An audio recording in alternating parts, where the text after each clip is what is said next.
اللہ کے نبی صلی اللہ تعالی علیہ وسلم کا ایک فرمان میں آپ کی سماعت تک پہنچاتا ہوں، تھوڑی دیر کے لیے ذہنوں کو قریب کرو۔ اللہ کے نبی صلی اللہ تعالی علیہ وسلم ارشاد فرماتے ہیں، آپ کہتے ہیں کہ تم مجھے 6 چیزوں کی ضمانت دے دو، میں تمہیں جنت کی ضمانت دیتا ہوں۔ آئے پہلے ہم جانے کہ وہ 6 چیزیں کیا ہیں جن کو اللہ کے نبی نے فرمایا ہے۔ اللہ کے نبی فرماتے ہیں کہ پہلی چیز یہ ہے کہ اگر تم کسی سے کلام کرو، کسی سے گفتگو کرو، کسی سے بات کرو تو سچ بات کرو، سچ کے سوا کبھی جھوٹ بولنے کی کوشش نہ کرو، کبھی جھوٹی بات نہ کرو، جب بھی بولو اپنی زبان سے سچ بولو، کسی سے گفتگو کرو، کسی سے بات کرو تو سچ بات کرو۔ نمبر 2 پر اللہ کے نبی نے فرمایا کہ اگر تم کسی سے وعدہ کر لو تو وعدہ پورا کرو، وعدہ خلافی نہ کرو۔ نمبر 3 پر اللہ کے نبی صلی اللہ تعالی علیہ وسلم نے فرمایا اگر تمہارے پاس کوئی چیز ضمانت کے طور پر رکھوا دی جائے تو اس کو ویسے ہی واپس کر دو جیسے تمہارے پاس رکھوائی گئی ہے، اس میں خیانت بالکل نہ کرو۔ چوتھی چیز کو بیان فرمایا، چوتھی چیز یہ ہے کہ تم اپنی شرمگاہوں کی حفاظت کرو۔ پانچویں چیز اللہ کے نبی نے بیان کی،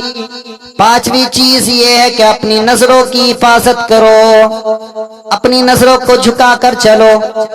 اپنی نظروں کو کسی بہن بیٹی پر نہ ڈالو، اپنی نظروں کو کسی غیر محرم پر نہ ڈالو۔ چھٹی چیز کو بیان کیا کہ اپنے ہاتھوں کی حفاظت کرو، اپنے ہاتھوں کو ظلم و ستم حرام کاموں سے بچائے رکھو۔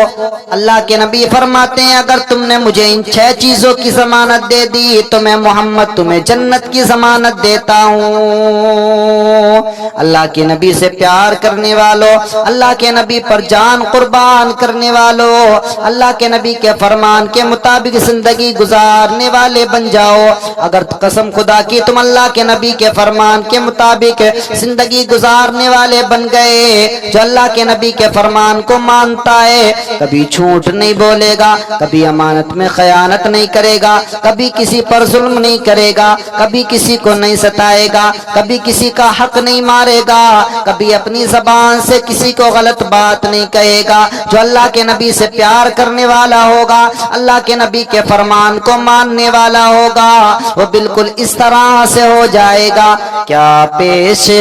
کروں آقا، کیا چیز ہماری ہے، کیا پیش کروں آقا، کیا چیز ہماری ہے، یہ دل بھی تمہارا ہے، یہ جان بھی تمہاری ہے، یہ دل بھی تمہارا ہے، یہ جان بھی تمہاری ہے۔ بالکل اس طرح سے زندگی گزارنے والے بن جاؤ۔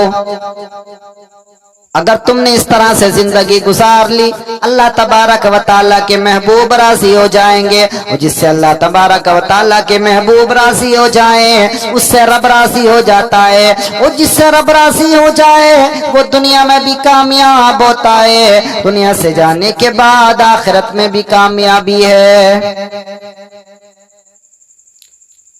لیکن شرط یہ ہے کہ ہم اللہ کے نبی کے فرمان کے مطابق زندگی گزاریں، اللہ تبارک و تعالیٰ کے فرمان کے مطابق زندگی گزاریں۔ دنیا میں ہمیں کتنے دن رہنا ہے، ہمارے کتنے آبا و اجداد آئے چلے گئے، ایک دن وہ آئے گا کہ ہم بھی چلے جائیں گے، ہمیں بھی ایک دن پلٹنا ہے، ہمیں بھی ایک دن یہاں سے جانا ہے۔ تو اس طرح سے جاؤ کہ اللہ تبارک و تعالیٰ بھی تم سے راضی ہو، اللہ کے محبوب بھی راضی ہو۔